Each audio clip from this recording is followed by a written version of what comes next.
Na minha noite de núpcias, meu próprio pai arrombou a porta da cabana e gritou: Você é minha! Ninguém toca no que é meu!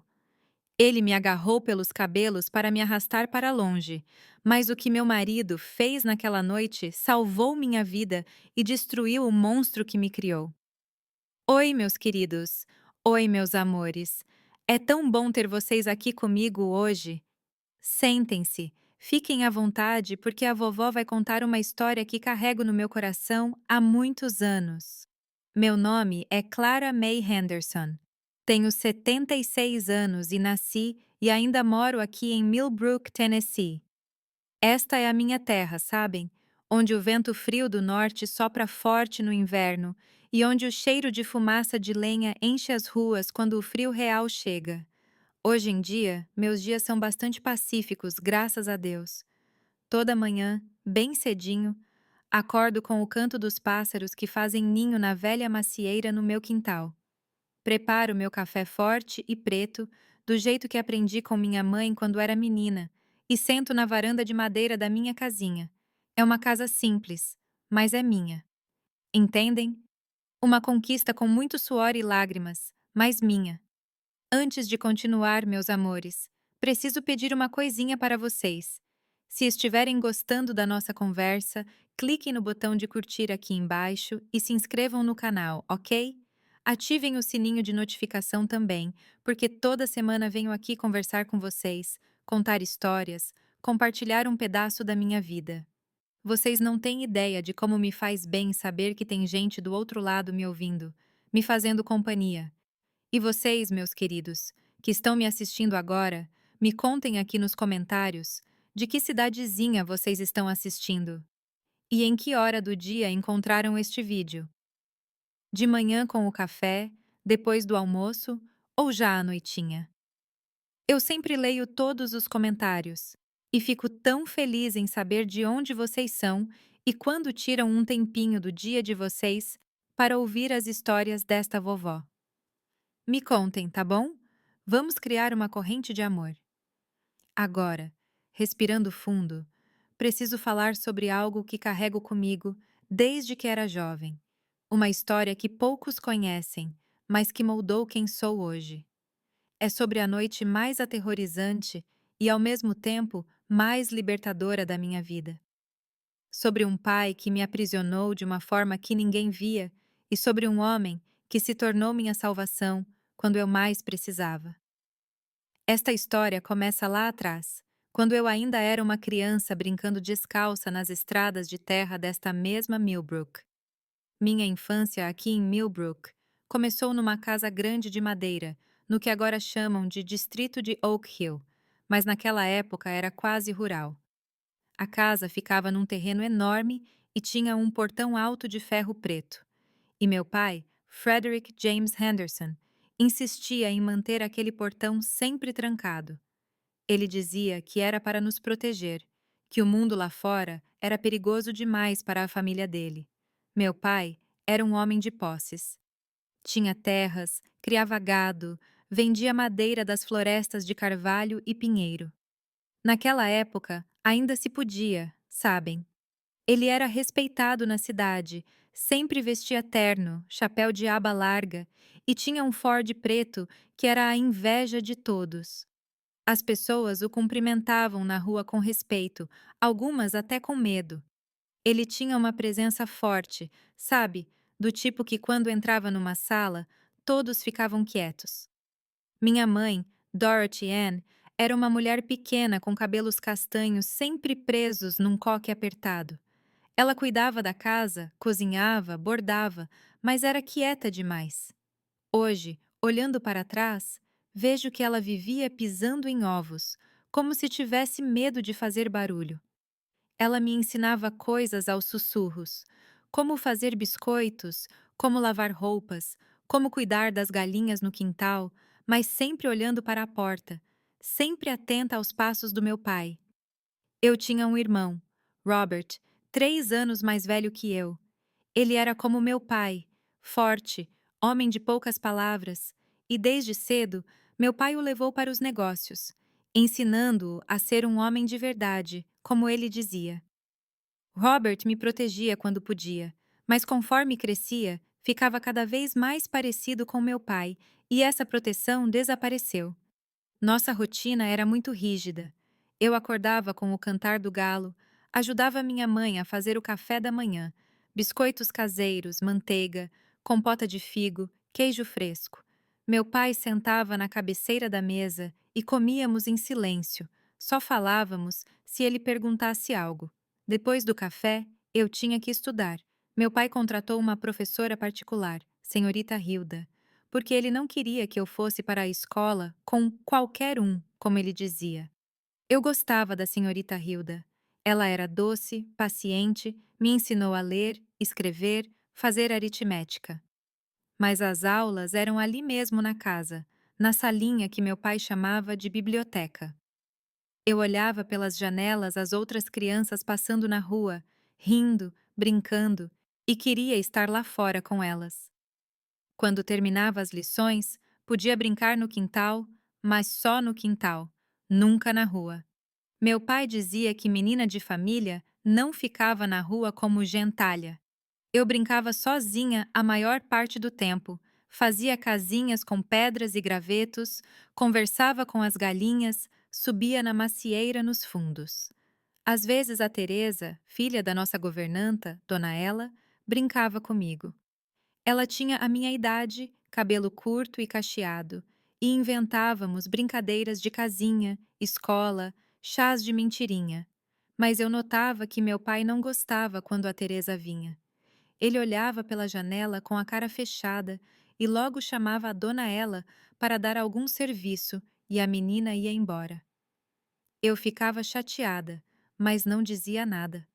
Aprendemos cedo a não contradizer meu pai. Quando fiz uns 8 ou 9 anos, comecei a notar algumas coisas estranhas.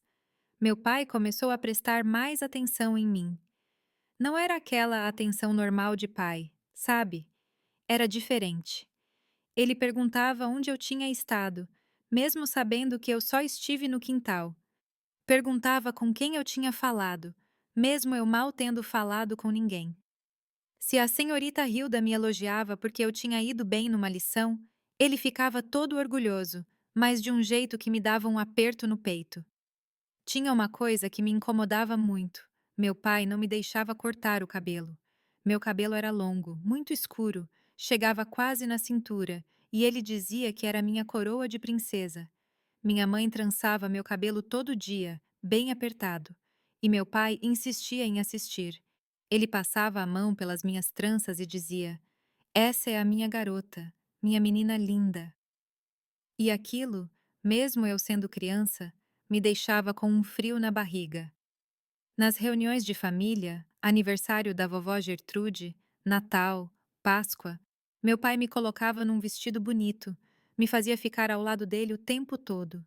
Se algum primo ou tio vinha falar comigo, ele mudava de assunto rapidinho e me puxava para longe. Eu era como a decoração dele, sabe?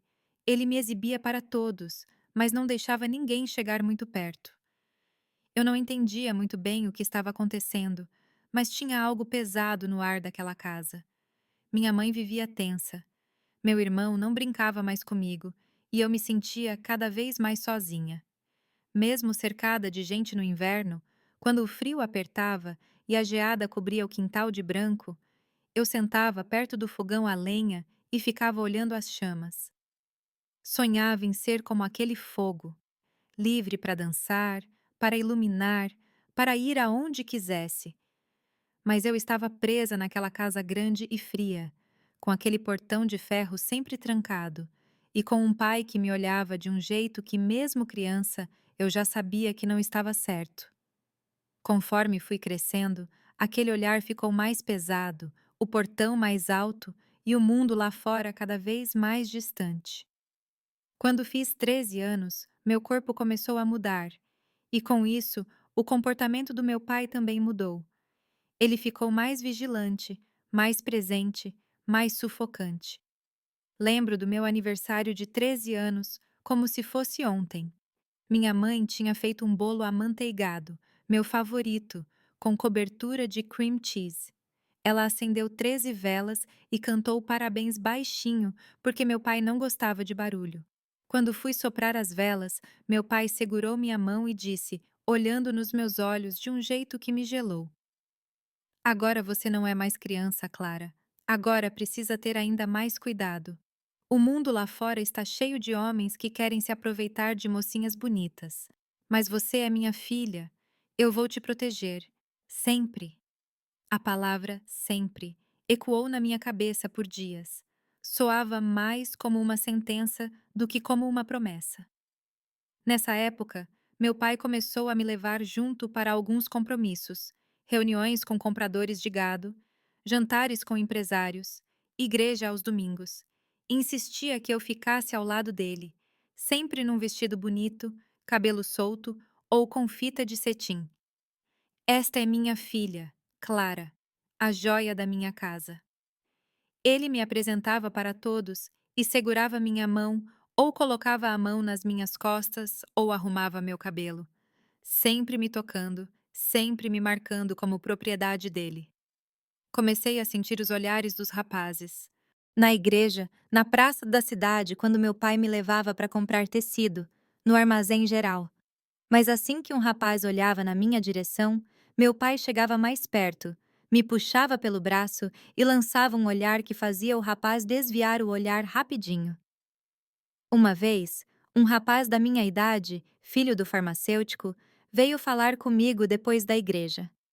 Perguntou meu nome, disse que me achava bonita. Meu pai apareceu do nada, colocou a mão no ombro do garoto com tanta força que vi ele fazer uma careta de dor e disse bem baixinho, mas com uma voz que cortava: Essa garota não é para você. Esqueça que ela existe. O menino foi embora na hora e eu senti meu rosto queimar de vergonha. Quando fiz 15 anos, alguns rapazes começaram a mostrar interesse em me cortejar. Coisa de cidade pequena, sabem? As famílias se conheciam e os pais conversavam sobre casamentos para os filhos. Apareceu o filho do Ed, filho de um fazendeiro amigo do meu pai. Rapaz bonito, educado, que tinha acabado de voltar de Nashville, onde estava estudando. Ele veio jantar na nossa casa com o pai dele. Durante o jantar, tentou conversar comigo, me fez algumas perguntas sobre o que eu gostava de fazer. Respondi timidamente, feliz por finalmente ter alguém prestando atenção em mim. Depois que foram embora, meu pai me chamou na sala. Ele estava de costas para mim, olhando pela janela. Quando se virou, tinha uma expressão no rosto que eu nunca tinha visto antes. Uma mistura de raiva e outra coisa, algo que me assustou. Você não vai se casar com aquele rapaz, Clara, ele disse, com a voz baixa, mas firme. Mas, pai, eu nem. Eu tentei falar. Eu disse não! Ele gritou e eu pulei de susto. Você acha que eu não vi? Vi como você sorriu para ele, como respondeu às perguntas dele toda animada. Você quer me abandonar depois de tudo que fiz por você? Lágrimas escorriam pelo meu rosto.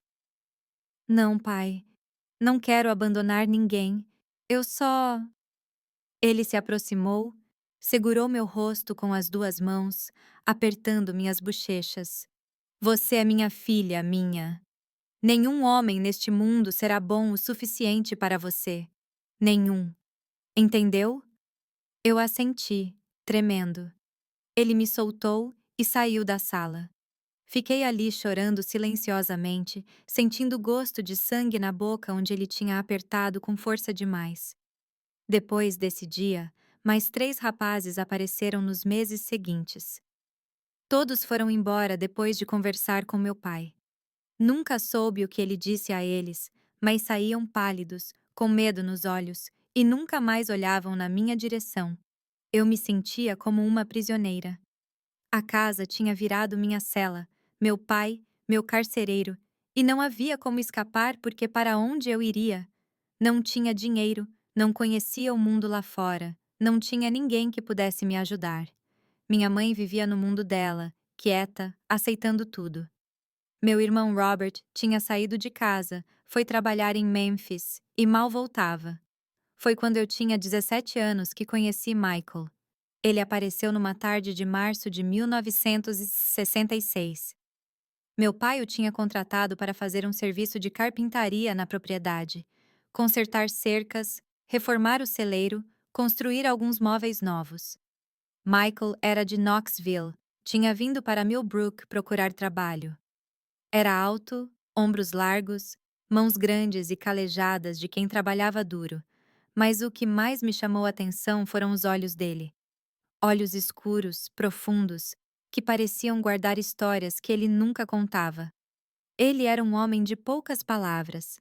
Chegava cedo, trabalhava o dia todo quase em silêncio e ia embora no final da tarde. Mas notei que de vez em quando ele olhava para mim. Não era um olhar atrevido. Não. Era diferente. Era um olhar de quem entendia, sabem? Como se visse que eu estava presa ali e sentisse pena. Um dia eu estava no quintal pendurando roupas no varal. Minha mãe tinha ficado na cama com dor de cabeça e Michael estava consertando a cerca dos fundos. Senti ele me observando. Virei a cabeça e nossos olhos se encontraram. Ele não desviou o olhar. Nem eu. Ficamos assim por alguns segundos que pareceram eternos. Meu coração batia tão forte que achei que ele ouviria de onde estava. Ele voltou ao trabalho, mas naquela noite não consegui dormir. Pela primeira vez em muito tempo, senti algo parecido com esperança. Nos dias seguintes, começamos a trocar olhares, pequenos, rápidos, sempre tomando cuidado para meu pai não ver. Uma vez, quando ele passou por mim carregando uma tábua, disse bem baixinho, quase num sussurro: "Você merece ser livre." E continuou andando como se nada tivesse acontecido. Aquelas palavras mexeram comigo de um jeito que não sei explicar. Alguém tinha visto minha prisão. Alguém entendia. Começamos a nos comunicar em segredo. Ele deixava bilhetinhos escondidos debaixo de uma pedra no fundo do quintal, perto da macieira. Eu respondia e deixava no mesmo lugar. Eram bilhetes simples, curtos, mas carregados de significado. Você está bem hoje? Pensei em você. Não desista. Meu pai não desconfiava de nada. Para ele, Michael era só mais um funcionário, um homem quieto que fazia seu trabalho e ia embora. Mas para mim, Michael estava se tornando a única luz na escuridão em que eu vivia. Um dia, num bilhete ele escreveu: "Eu posso te tirar daqui se você quiser." Segurei aquele papel com as mãos tremendo. Chorei pela primeira vez em anos. Chorei de alívio. Alguém estava me oferecendo uma saída. Alguém estava disposto a me salvar. Escrevi de volta: "Sim, por favor." E foi assim que nosso plano de fuga, disfarçado de casamento, começou. Mas ainda não imaginávamos do que meu pai seria capaz quando descobrisse. Os meses seguintes foram os mais difíceis da minha vida até então. Michael e eu continuamos trocando bilhetes sob aquela pedra, mas tínhamos que ser extremamente cuidadosos.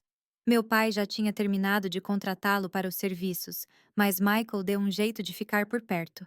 Conseguiu trabalho numa serraria perto de Millbrook, e às vezes, nos domingos de manhã bem cedo, quando meu pai ia para o campo ver o gado, nos encontrávamos rapidamente. Tinha uma capela abandonada na velha estrada para Bristol, escondida entre os pinheiros.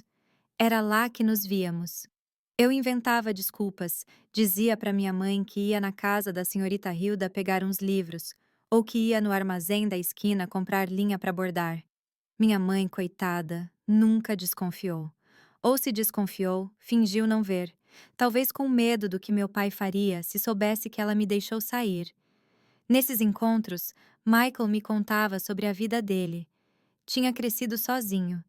Os pais morreram quando ele era jovem, criado por um tio que batia nele por qualquer coisa. Aprendeu a se defender cedo, a não confiar em ninguém, a guardar tudo dentro de si. Mas comigo, ele se abria. Dizia que nunca tinha sentido nada igual ao que sentia por mim, que me protegeria de qualquer coisa, que conseguiríamos sair dali juntos. Eu acreditava nele. Eu precisava acreditar. Ele era minha única esperança. Mas conforme os meses passavam, meu pai começou a notar que eu estava diferente. Eu não conseguia esconder a pequena luz de esperança que tinha nascido dentro de mim. Ele notou, e não gostou nem um pouco. Uma noite em setembro de 1966, meu pai me chamou no escritório dele. Estava sentado atrás da mesa de madeira maciça, dedos entrelaçados, me olhando com aquele olhar que eu aprendera a temer. Sente-se, Clara, ele disse, apontando para a cadeira em frente à mesa. Sentei, mãos suadas, coração disparado. Você tem andado diferente, ele começou, voz calma demais, o que era sempre um mau sinal. Sorrindo mais, distraída, como se estivesse pensando em algo ou alguém. Não, pai, Eu tentei falar. Ele levantou a mão, me silenciando. Não sou estúpido, Clara. Sei quando alguém está escondendo algo de mim.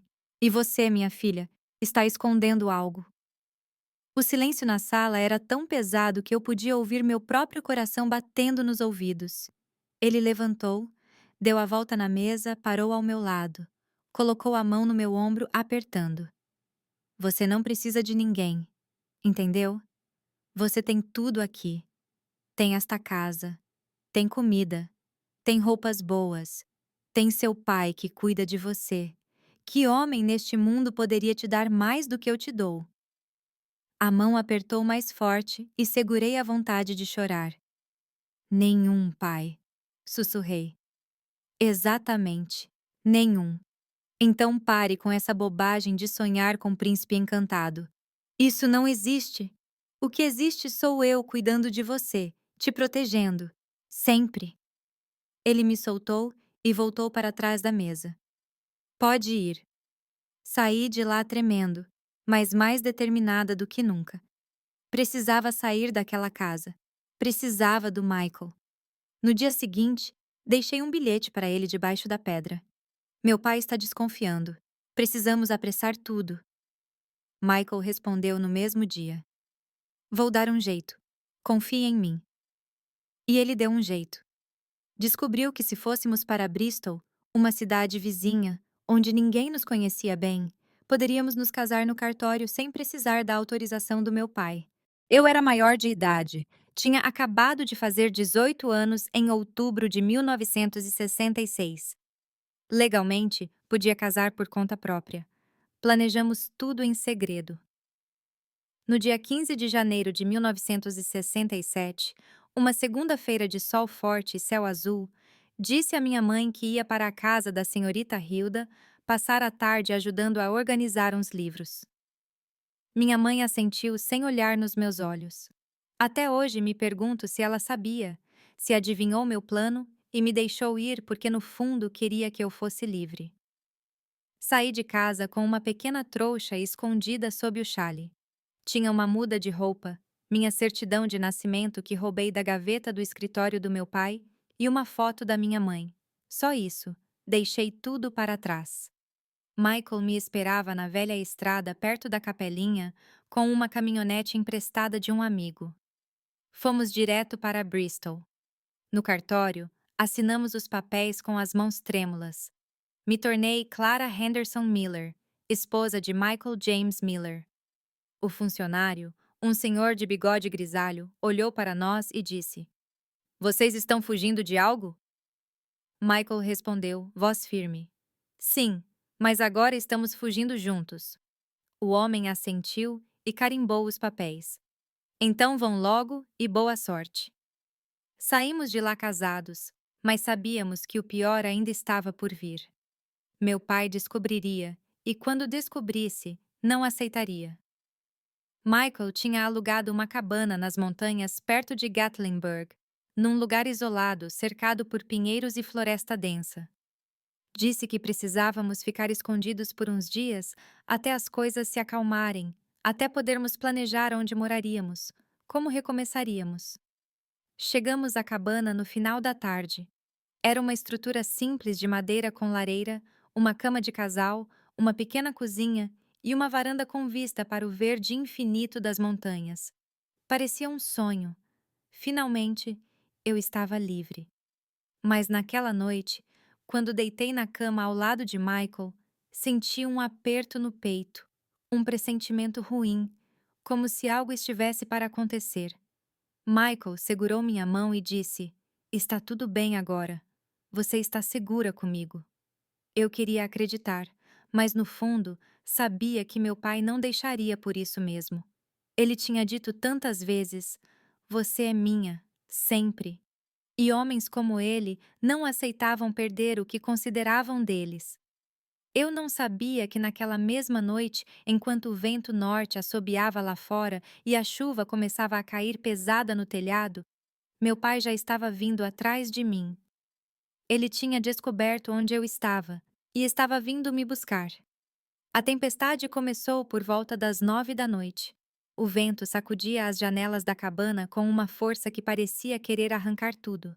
A chuva batia no telhado de madeira como 1000 dedos tamborilando sem parar, e os trovões explodiam lá fora, fazendo a estrutura inteira tremer até as fundações. O cheiro de terra molhada entrava pelas frestas da janela, misturado com o aroma da fumaça da lareira que Michael acendera para aquecer o lugar. Ele me abraçou forte, dizendo que estava tudo bem, que estávamos seguros ali, protegidos pela floresta densa e pelo isolamento daquelas montanhas. Eu tentei acreditar. Queria tanto acreditar.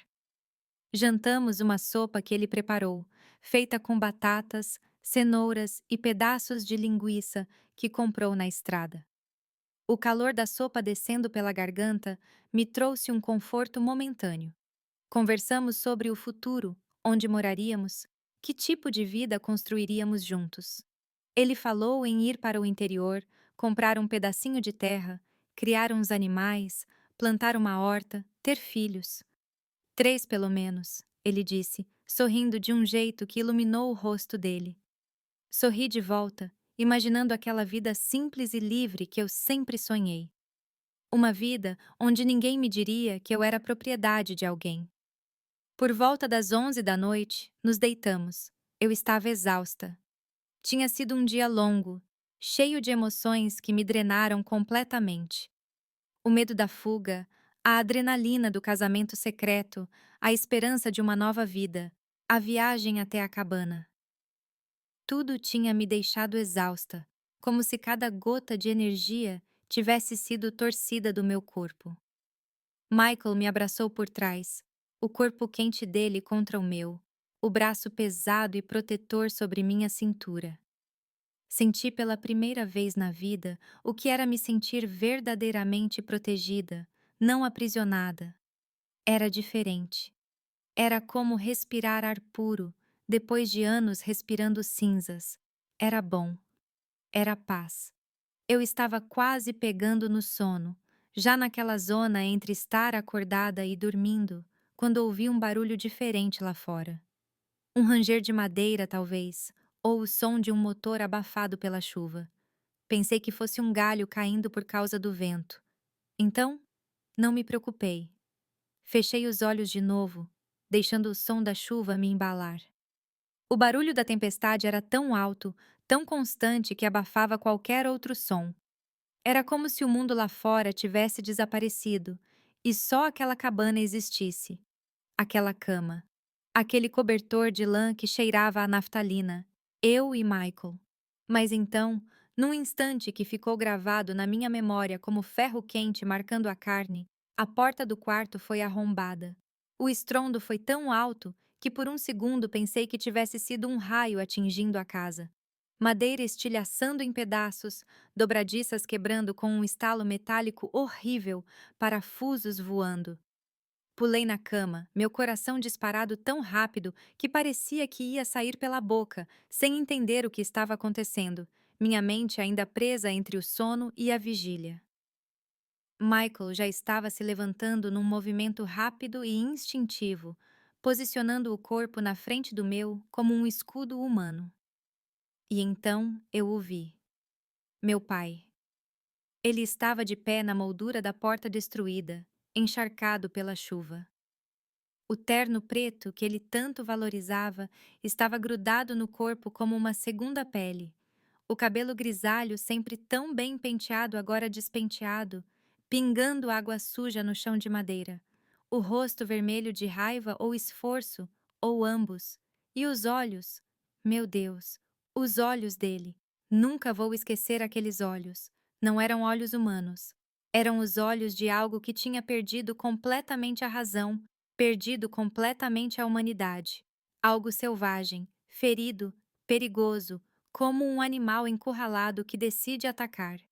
Ele não olhou para Michael, nem uma vez. Era como se meu marido nem existisse ali, como se fosse invisível, irrelevante.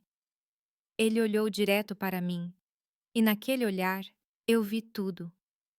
A obsessão que ele guardava há anos, a raiva de ter sido contrariado, a loucura que estava escondida atrás daquela máscara de pai respeitável que ele usava na cidade. Clara, ele disse, voz baixa, mas cortante como vidro quebrado rasgando a pele. Saia dessa cama agora. Eu não conseguia me mexer. Meu corpo tinha virado pedra. Estava paralisada de medo, o mesmo medo que sentia quando era criança e ouvia ele subindo as escadas à noite. Michael deu um passo à frente, se colocando entre mim e meu pai, os ombros largos bloqueando minha visão. Você não tem o direito de estar aqui, disse Michael, voz calma, mas firme, cada palavra medida. Ela é minha esposa agora. Somos legalmente casados. Existem papéis assinados reconhecidos pelo cartório. Meu pai riu. Foi uma risada horrível, rouca, sem qualquer traço de alegria, apenas amargura e desprezo. Esposa? Você acha que um papel muda alguma coisa? Um papel é só papel. Ela é minha filha. Minha. Eu a criei. Eu a alimentei. Eu cuidei dela todos esses anos. Nenhum papel vai mudar isso. Nenhum homem vai tirá-la de mim. Ele avançou para dentro do quarto com passos pesados, e então tudo aconteceu rápido demais e devagar demais ao mesmo tempo. Meu pai passou direto pelo Michael, ou tentou passar, empurrando-o com o ombro, e veio direto para a cama como um touro enfurecido. Ele se inclinou sobre mim e agarrou meu cabelo longo com as duas mãos, enrolando os fios nos dedos, com tanta força que senti meu couro cabeludo queimar de dor como se estivesse pegando fogo. Eu gritei, um grito que veio do fundo da minha alma, um grito de puro terror primitivo que eu nem sabia que existia dentro de mim. Você não vai se entregar para ele. Meu pai gritou, puxando meu cabelo sem piedade, me arrastando em direção à beirada da cama, meu corpo deslizando sobre os lençóis. Você é minha. Ninguém toca no que é meu. Ninguém. Você vai voltar para casa e esquecer que esse homem existe. Agarrei os lençóis com desespero absoluto, minhas unhas cravando no tecido com tanta força que ouvi fios se partindo, meu corpo todo resistindo, minhas pernas chutando o ar, tentando encontrar apoio. Mas ele era muito mais forte. Ele estava me puxando, me arrastando como se eu fosse uma boneca de pano, e eu senti como se estivesse sendo rasgada por dentro. Não era só a dor física do meu cabelo sendo puxado, mechas inteiras saindo pela raiz. Era a dor de ver que ele nunca me deixaria em paz. Nunca. Mesmo casada, mesmo adulta, mesmo tendo fugido para um lugar onde ninguém sabia quem éramos. Ele tinha me encontrado, tinha vindo me buscar e ia me levar de volta. Ia me trancar naquela casa de novo, naquele quarto atrás daquele portão de ferro. E dessa vez, eu sabia no fundo da minha alma que não haveria mais fuga. Ele me vigiaria dia e noite. Ele me mataria em vida. Pai, por favor! Eu gritei, chorando, implorando, minha voz saindo estrangulada. Me solta, por favor! Mas ele não soltou. Continuou me arrastando com aquela força desumana que a raiva dá às pessoas. E eu continuei segurando nos lençóis que já estavam saindo do colchão, lutando, gritando, chorando, sentindo que minha vida tinha acabado ali, que tudo tinha sido inútil. A fuga, o casamento, a esperança de ser livre. Tudo tinha sido uma ilusão. Eu nunca escaparia dele. Nunca. Você vai voltar para casa comigo, ele disse, rosnando as palavras por entre os dentes cerrados. E vai esquecer que esse homem existe. Esquecer tudo isso, esse casamento ridículo, essa fuga patética, porque você não é dele, nunca será. Você é minha filha, minha menina, minha. Naquele momento, algo dentro de mim quebrou. Não foi meu corpo, apesar da dor. Foi algo muito mais profundo. Foi minha alma. Senti como se todo o ar tivesse saído dos meus pulmões e nunca mais fosse voltar. Senti como se fosse morrer ali naquela cabana, perdida nas montanhas, arrastada por aquele homem que deveria ter me protegido, mas que na realidade era meu maior algoz, meu maior pesadelo, a pessoa que mais me machucou na vida. E a pior parte, ninguém saberia. Ninguém me procuraria. Estávamos sozinhos ali. Foi quando olhei para o Michael. Ele estava de pé a alguns passos de distância, recuperando o equilíbrio depois do empurrão. E a expressão no rosto dele tinha mudado completamente. Não era mais o homem gentil e quieto que eu conhecia, aquele que falava baixo e sorria timidamente. Os olhos dele estavam escuros, frios, vazios de qualquer emoção que eu pudesse reconhecer. Mas ao mesmo tempo, tinha algo queimando lá no fundo, bem lá no fundo, algo que eu não sabia nomear, mas que me deu um arrepio que percorreu minha espinha inteira. Ele não estava mais com medo, não estava mais hesitando, não estava mais medindo as consequências. Ele estava decidido. E naquele segundo infinito, enquanto meu pai continuava me arrastando e eu continuava gritando e chorando, vi Michael se mover. Não foi um movimento apressado, desesperado. Foi calculado, preciso, controlado, como se ele tivesse feito aquilo 1000 vezes antes, como se alguma parte dele que estava adormecida tivesse acordado. A tempestade lá fora continuava rugindo. O vento uivava entre as árvores. A chuva continuava caindo como uma cachoeira no telhado. E dentro daquela cabana isolada no meio das montanhas, cercada por pinheiros e escuridão, algo estava prestes a acontecer. Algo violento, algo definitivo, algo que mudaria tudo para sempre, algo que me libertaria de uma vez por todas daquele homem. Mas eu ainda não sabia o preço que seria pago por essa liberdade. E eu ainda não sabia quem o homem com quem me casei realmente era. O que aconteceu nos segundos seguintes mudou minha vida para sempre. Michael não gritou, não entrou em pânico, não congelou de medo como a maioria dos homens faria diante de alguém tão furioso e determinado como meu pai. Ele se moveu com uma calma que era quase sobrenatural, como se o tempo tivesse diminuído a velocidade só para ele, como se cada movimento tivesse sido planejado com antecedência, ensaiado 1000 vezes em algum lugar escuro da mente dele. Eu vi tudo acontecer como se estivesse assistindo de fora do meu próprio corpo. O medo tinha me deixado naquele estado estranho, onde tudo parece muito nítido e muito distante ao mesmo tempo. Ele avançou, mas não foi um avanço desajeitado de alguém desesperado tentando ajudar. Foi preciso, calculado, profissional. Foi o avanço de um predador que observou sua presa tempo suficiente e agora finalmente decidiu atacar. Seus músculos se moveram com uma eficiência assustadora, sem desperdício de energia, sem hesitação. Ele passou por mim numa velocidade que mal conseguia acompanhar. E antes que meu pai pudesse reagir ou me arrastar mais um centímetro, Michael agarrou o braço dele. O braço que me segurava pelos cabelos, que me causava tanta dor. Os dedos de Michael fecharam em volta do pulso do meu pai como uma morsa de ferro, apertando com uma força que eu podia ver pelos músculos tensos do antebraço dele. E vi a expressão no rosto do meu pai mudar. Primeiro foi surpresa, depois desconforto, e então, quando ele finalmente olhou de verdade para o Michael, foi medo, medo genuíno. Ele tinha finalmente olhado para o homem que tinha subestimado, e o que viu naquele rosto assustou até ele, um homem que passou a vida aterrorizando os outros. Michael fez um movimento brusco, rápido, preciso, torcendo o braço do meu pai de um jeito que não era natural. forçando as articulações além do que elas foram feitas para suportar.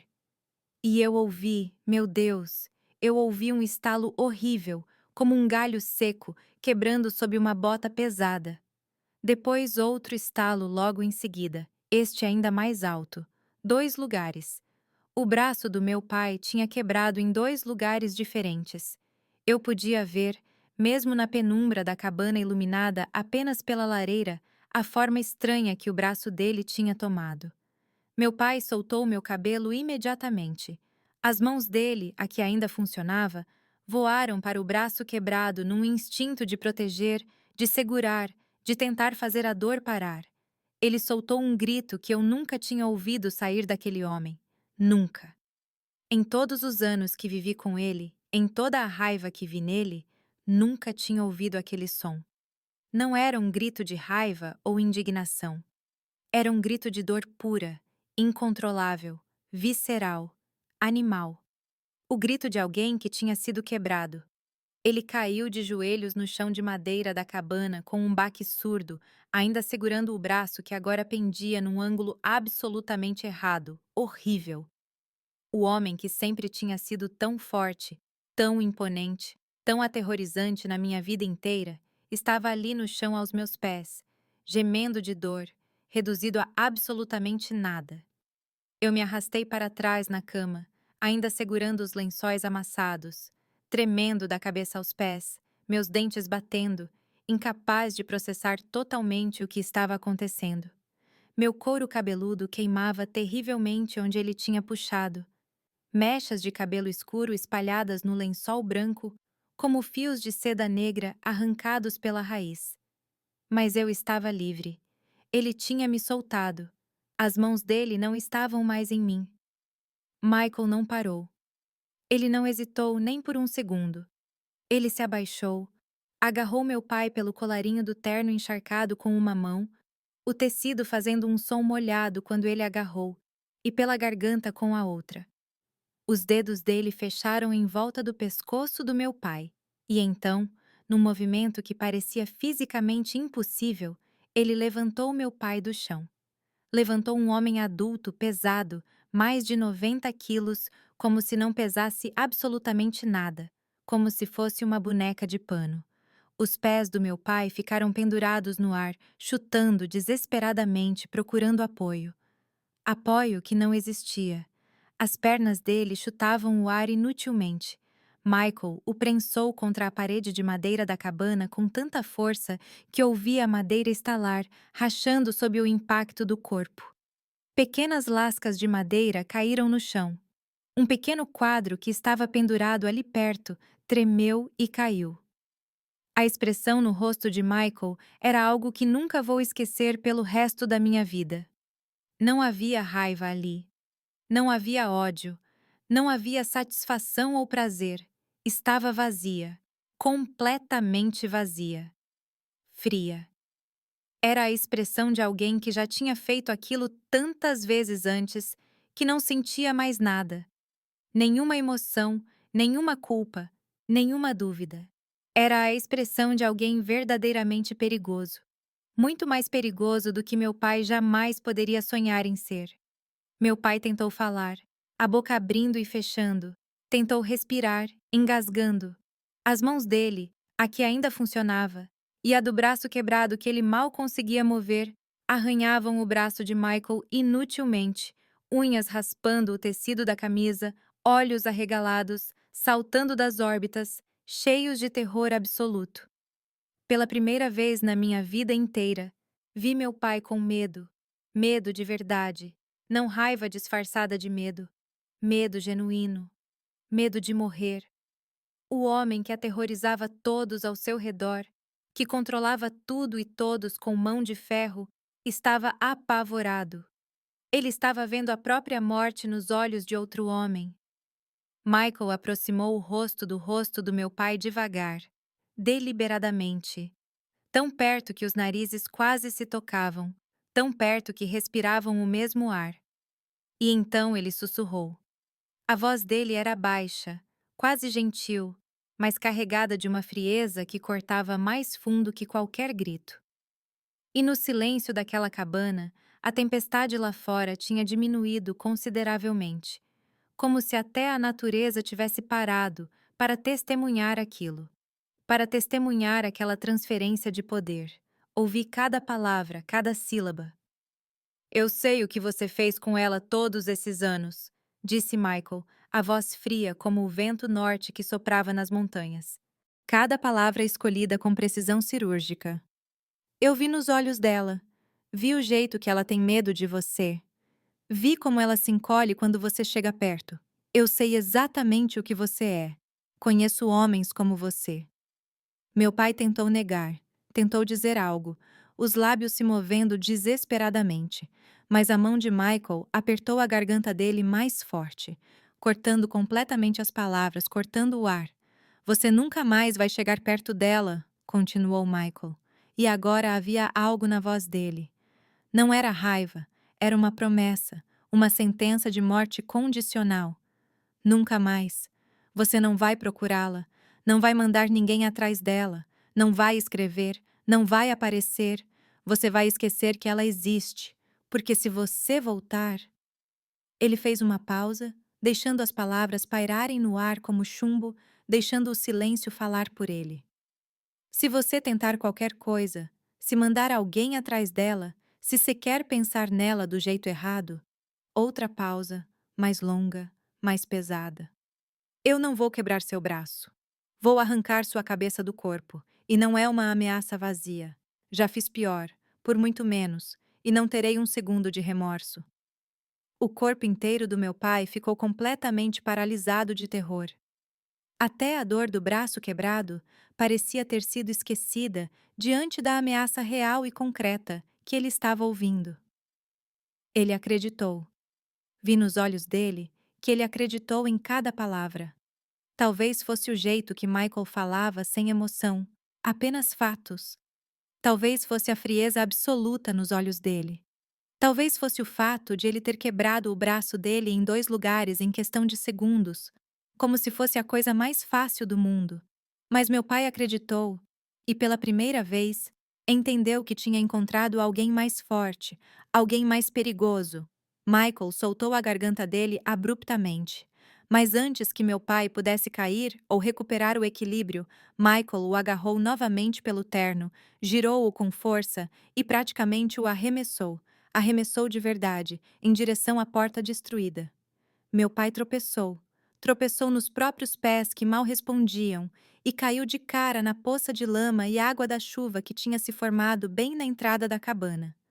O corpo dele fez um som molhado, sujo, ao atingir a lama. O braço quebrado torceu embaixo dele e ele gritou de novo, um grito abafado pela lama que entrava na boca. Ele estava encharcado, coberto de lama marrom que grudava no terno caro, no rosto, no cabelo. Estava gemendo de dor, segurando o braço que pendia inutilmente. Estava humilhado de uma forma que eu nunca tinha visto, destruído, quebrado, não apenas fisicamente, mas no orgulho, na autoridade, em tudo que ele achava que era. Michael caminhou até a porta com passos lentos e medidos e olhou para meu pai lá embaixo na lama. Olhou de cima, literal e figurativamente, e disse, com a voz carregada de uma autoridade que não aceitava questionamentos: Vá embora agora e não volte, porque se eu te ver de novo, não haverá conversa. Meu pai se levantou com extrema dificuldade, escorregando na lama 2 vezes antes de conseguir ficar de pé, segurando o braço quebrado contra o peito num gesto protetor e inútil. A chuva caía sobre ele, mais fraca agora, mas ainda constante, misturando-se com lágrimas. Lágrimas. Eu nunca, nunca tinha visto aquele homem chorar. Nem quando a mãe dele morreu, nem quando perdeu dinheiro e negócios. Nunca. Mas lá estava ele, chorando como uma criança, quebrado e derrotado. Ele olhou para mim uma última vez através da porta aberta. E por um segundo que durou uma eternidade, pensei que ele ia tentar de novo, que ia dizer algo, fazer algo. Mas então ele viu Michael parado ali na porta, imóvel como uma estátua, esperando. quase querendo que ele tentasse. E algo nele se rendeu completamente. A última faísca de luta morreu nos olhos dele. Ele se virou devagar, dolorosamente, e começou a caminhar mancando em direção ao carro que estava estacionado na estrada de terra, desaparecendo na escuridão e na chuva que ainda caía. Ficamos ali, completamente imóveis, ouvindo. Ouvindo o som das botas dele na lama. O som da porta do carro abrindo e fechando. O som do motor ligando depois de algumas tentativas. O carro manobrando na estrada estreita. Os pneus girando na lama, quase atolando. E finalmente o som do motor ficando mais longe, ficando mais fraco, mais distante, desaparecendo completamente na noite. Quando o silêncio voltou, apenas a chuva caindo mais fraca agora, apenas o vento assobiando entre os pinheiros, apenas o crepitar baixo da lareira ainda acesa, Michael se virou para mim e pela primeira vez desde que tudo tinha começado, eu tive medo dele. Não era o mesmo medo que eu tinha do meu pai. Era diferente. Era medo de não conhecer realmente a pessoa com quem me casei. Medo do que ele tinha sido, do que era capaz de fazer, do que acabei de testemunhar. Ele viu o medo nos meus olhos. Eu sei que viu. Era impossível não ver. E algo na expressão dele quebrou instantaneamente. Toda aquela frieza, toda aquela distância, toda aquela violência controlada desapareceu. Os ombros dele caíram. O corpo inteiro pareceu murchar. Ele deu um passo na minha direção, a mão estendida, mas parou imediatamente quando me viu encolher instintivamente, meu corpo reagindo antes que minha mente pudesse processar. Clara, ele disse, e a voz dele tremeu. Pela primeira vez, tremeu. Eu sinto muito. Desculpe você ter que ver isso. Desculpe ter que ver do que sou capaz, o que eu costumava ser. Eu não conseguia falar. Minha garganta estava fechada. Eu estava processando tudo. O homem que tinha me aterrorizado a vida inteira estava lá fora quebrado, derrotado, fugindo na escuridão como um animal ferido.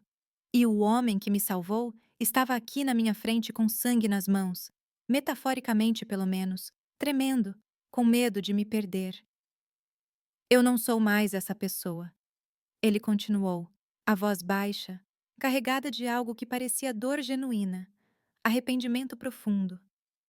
Eu fui, há muito tempo, quando era muito mais jovem, antes de te conhecer, antes de saber que era possível ser diferente. Eu era violento. Eu machuquei pessoas. Fiz coisas terríveis. Coisas das quais não me orgulho nem um pouco. Coisas que me assombram até hoje. Por isso saí de Knoxville. Por isso vim aqui para Millbrook. Para recomeçar, para deixar aquele homem morrer e ser alguém diferente, alguém melhor.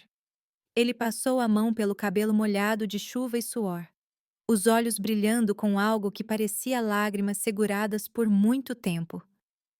Jurei para mim mesmo que nunca mais usaria essa parte de mim, que deixaria morrer enterrada lá em Knoxville, junto com tudo que fiz de errado.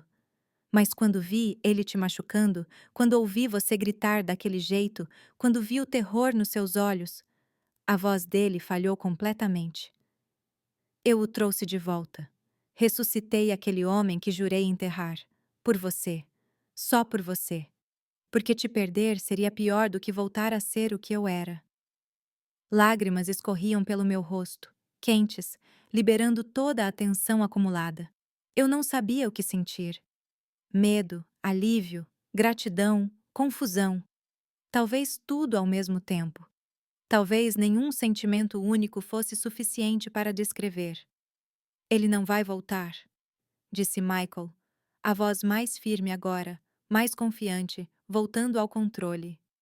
Homens como ele, quando encontram alguém mais forte, alguém mais perigoso, recuam. Só são corajosos com quem é mais fraco. Só atacam quem não pode se defender. Você está livre dele agora. De verdade, para sempre. E foi aí que realmente me dei conta. Eu estava livre. Realmente, completamente, totalmente livre. O monstro que tinha me aprisionado a vida inteira tinha ido embora derrotado, humilhado, com o braço quebrado e o ego estilhaçado em 1000 pedaços. Ele nunca mais poderia me controlar, nunca mais poderia me tocar, nunca mais poderia me olhar daquele jeito, nunca mais poderia me chamar de dele. Foi brutal, foi sangrento, mesmo sem sangue visível. Foi violento de um jeito que nunca imaginei testemunhar na vida. Mas foi a noite em que eu finalmente, pela primeira vez em 18 anos, me senti segura. A noite em que descobri que o homem que me amava estava disposto a trazer de volta seus próprios demônios para me proteger dos meus. A noite em que me tornei verdadeiramente livre. Não no papel, isso tinha acontecido no cartório, mas verdadeiramente livre. Livre na minha alma. Levantei da cama devagar, as pernas ainda tremendo, e caminhei até o Michael. Ele ficou completamente imóvel, sem mover 1 centímetro, como se com medo de me assustar, de me fazer correr, de me perder. Segurei o rosto dele com as 2 mãos, sentindo a barba por fazer áspera contra as minhas palmas, e olhei fundo nos olhos dele. Aqueles olhos que tinham sido tão frios, tão vazios minutos atrás, mas que agora estavam cheios de preocupação, vulnerabilidade e medo genuíno de me perder. Obrigada, sussurrei, minha voz saindo fraca, mas sincera. Obrigada por me salvar, por me libertar, por ser forte quando eu não conseguia ser. Ele me abraçou então, e eu deixei. Me entreguei àquele abraço completamente. Ficamos ali abraçados no meio daquela cabana destruída, enquanto a tempestade finalmente passava por completo. As nuvens se abriram e o primeiro raio de sol dourado da manhã começou a aparecer por entre as árvores lá fora, iluminando o começo da nossa nova vida. Hoje, aos meus 76 anos, vivo aqui em Millbrook, a mesma cidade onde nasci, onde cresci aprisionada e onde aprendi o que é ser verdadeiramente livre. Parece estranho, não é? Voltar para o lugar onde tudo começou. Mas esta cidade não me assusta mais. É minha agora, do meu jeito, nos meus termos. Depois daquela noite na cabana, Michael e eu voltamos para cá. Alugamos uma casinha simples no bairro de Oak Ridge, longe daquela casa grande com o portão de ferro onde eu tinha crescido. Meu pai nunca mais apareceu. Nunca. Soubemos depois, por conhecidos, que ele tinha deixado Millbrook alguns dias depois daquela noite, vendeu as terras às pressas, vendeu a casa e foi embora. Dizem que foi para o interior do Alabama, para uma cidade pequena onde ninguém o conhecia. Morreu uns 10 anos depois, sozinho. Quando me contaram, não senti nada. Nem alívio, nem tristeza, apenas nada. Aquele homem já tinha morrido para mim naquela noite de tempestade. Minha mãe, coitada, ficou. Ela veio morar comigo e Michael alguns anos depois. Nunca falamos sobre o que tinha acontecido. Ela nunca perguntou e eu nunca contei.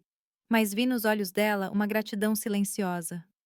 Ela viveu conosco até falecer em 1985, dormindo na poltrona depois do almoço, tranquila.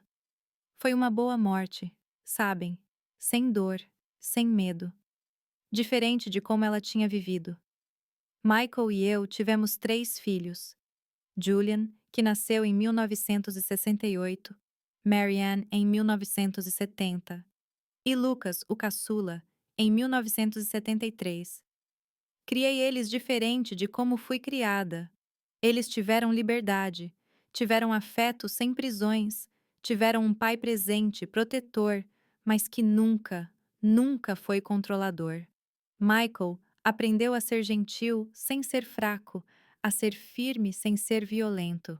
Ele se tornou o homem que queria ser, e eu me orgulhava dele todos os dias. Trabalhamos duro. Ele continuou com a carpintaria, fazia móveis sob medida e ficou conhecido na cidade pelo trabalho bonito que fazia. Eu costurava para fora, fazia roupas para as crianças dos vizinhos, bordava enxovais de casamento. Não tínhamos muito, mas tínhamos o suficiente. E tínhamos paz. Ah, como tínhamos paz! Foram 50 anos de casamento, 50 anos acordando ao lado dele, de tomar café juntos na varanda, de criar os filhos, de ver os netos nascendo. 50 anos de uma vida simples, mas cheia de amor verdadeiro. Ele nunca precisou ser aquele homem que foi naquela noite de novo. Aquilo ficou guardado, enterrado e só saiu uma vez para me salvar. Quando ele partiu, há 8 anos, de um ataque cardíaco rápido enquanto trabalhava na oficina, pensei que não conseguiria continuar, mas continuei pelos filhos, pelos netos e por mim mesma, porque ele ia querer que eu continuasse. Hoje moro nesta casinha que compramos juntos em 1975, aqui no bairro de Oak Hill. Sim, o mesmo bairro onde era a casa do meu pai, mas do outro lado, bem longe. É uma casa pequena de madeira com um quintal que eu amo. Tenho minhas hortas de ervas que cuido todo dia. O alecrim cresceu tanto que virou quase um arbusto. Tenho minhas galinhas que me dão ovos frescos toda manhã. Tenho a macieira que plantei assim que nos mudamos para cá e que hoje já dá frutos doces que faço geleia para os netos. Meus 3 filhos moram aqui em Millbrook também. Julian é contador, casado com a Patrícia, tem 2 filhos adultos. Marianne é professora, como a senhorita Hilda que me ensinou quando criança, e tem 3 filhos.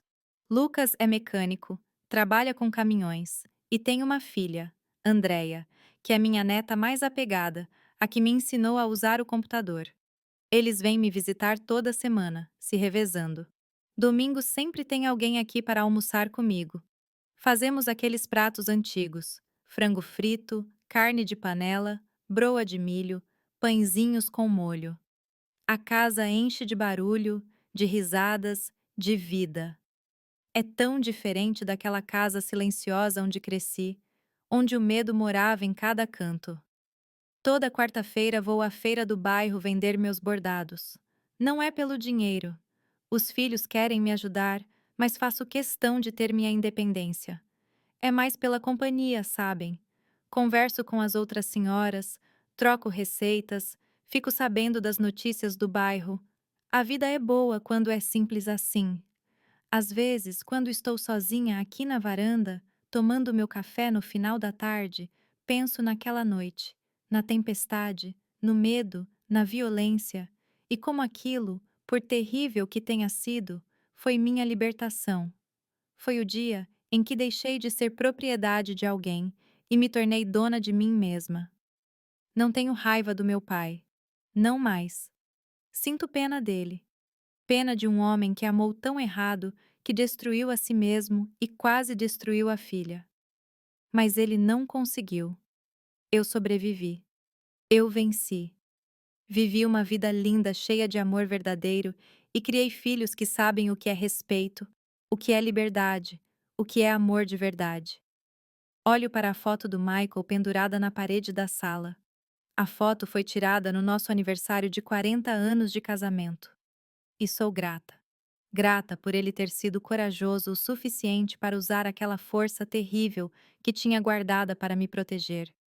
Grata por ele ter sido gentil o suficiente para nunca mais precisar usá-la. Grata por 50 anos de uma vida que nunca pensei que poderia ter. A vida é engraçada, sabem? Nascemos numa prisão.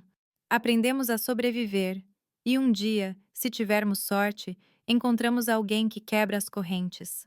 Michael foi minha chave, minha libertação, meu lar.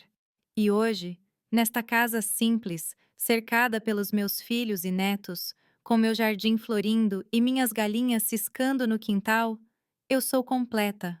Eu sou livre. Eu sou feliz. Meus queridos, meus amores, se tem alguém aí me ouvindo que está passando por algo parecido com o que passei, quero dizer uma coisa para vocês: amor verdadeiro não aprisiona. Amor verdadeiro não controla. Amor verdadeiro não te faz ter medo. Demorei 18 anos para entender isso. 18 anos achando que aquilo era normal, que pais eram assim, que eu tinha que aceitar. Mas não, minha filha, não. Ninguém, nem pai, nem mãe, nem marido, nem ninguém, tem o direito de te tratar como propriedade. Você não é um objeto. Você é uma pessoa. Você tem o direito de ser livre. Aprendi que há uma diferença entre proteção e prisão. Proteção te dá asas, Te ensina a voar e fica por perto caso você caia. Prisão corta suas asas, te mantém no chão e te convence que você nasceu para rastejar. Se alguém diz que te ama, mas te isola, te controla, te diminui, minha querida, isso não é amor, isso é posse, e você não nasceu para ser possuída por ninguém. Aprendi que coragem não é não ter medo, coragem é estar com medo e ainda assim dar o passo. Eu estava com tanto medo naquela segunda-feira de janeiro quando assinei aqueles papéis no cartório, minhas mãos tremiam. Mas assinei porque viver com medo todo dia é pior do que ter coragem por um dia. Aprendi que às vezes a libertação vem de formas que não esperamos. Vem brutal, vem violenta, vem dolorosa. Aquela noite de tempestade foi aterrorizante, mas foi minha libertação. E não tenho vergonha de ter precisado de ajuda. Não tenho vergonha de que alguém teve que ser forte por mim quando eu não conseguia ser. Não precisamos ser fortes sozinhos. Precisamos encontrar aqueles que são fortes conosco, não contra nós. Aprendi que recomeçar é possível. É sempre possível. Eu recomecei aos 18. Você pode recomeçar em qualquer idade. Nunca é tarde demais para escolher a liberdade. Nunca é tarde demais para escolher a vida. Se você está presa numa casa onde te controlam, onde te diminuem, onde te fazem sentir sem valor, escute o que esta vovó está dizendo. Você vale tudo. Você merece ser livre. E tem gente pronta para te ajudar. Tem autoridades. Tem organizações. Tem gente que entende. Você não precisa sofrer sozinha. E se você conhece alguém que está nessa situação, não finja que não vê. Estenda a mão. Às vezes, uma palavra, um gesto, uma porta aberta pode salvar uma vida. Pode ser a diferença entre ficar presa e finalmente ser livre. Eu tive 50 anos de felicidade depois de uma noite de terror. 50 anos, 3 filhos, netos, uma vida cheia de amor verdadeiro. Valeu cada lágrima, cada medo, cada dor. Porque hoje eu sou livre e você pode ser também. Agora, meus queridos, preciso fazer um pedido muito especial, muito importante. Se esta história tocou seu coração, se você entendeu a mensagem, se você sente que precisa compartilhar isso com alguém que precisa ouvir, eu imploro, se inscreva neste canal agora e ative o sininho de notificação, porque toda semana venho aqui contar histórias de superação, de libertação, de mulheres que venceram. E talvez a próxima história seja exatamente o que você ou alguém que você ama precisa ouvir para ter a coragem de dar o primeiro passo em direção à liberdade. E me deixe um comentário aqui embaixo com apenas uma palavra: livre. Só isso, só essa palavra: livre. Assim, eu sei que você assistiu até o fim, que você entendeu que está comigo nesta corrente de libertação e esperança. Comentar é rápido. Não custa nada, mas significa o mundo para esta vovó aqui. Faça isso agora. Não espere nem mais um minuto, porque talvez amanhã você encontre alguém que precise ouvir essas palavras e você poderá compartilhar este vídeo. Você poderá ser a chave que abre a prisão de alguém. Obrigada por me ouvirem. Obrigada por estarem aqui. E lembrem-se, vocês são livres. Vocês merecem ser livres. E eu estou torcendo por cada um de vocês. Um grande abraço desta vovó aqui. Até a próxima história.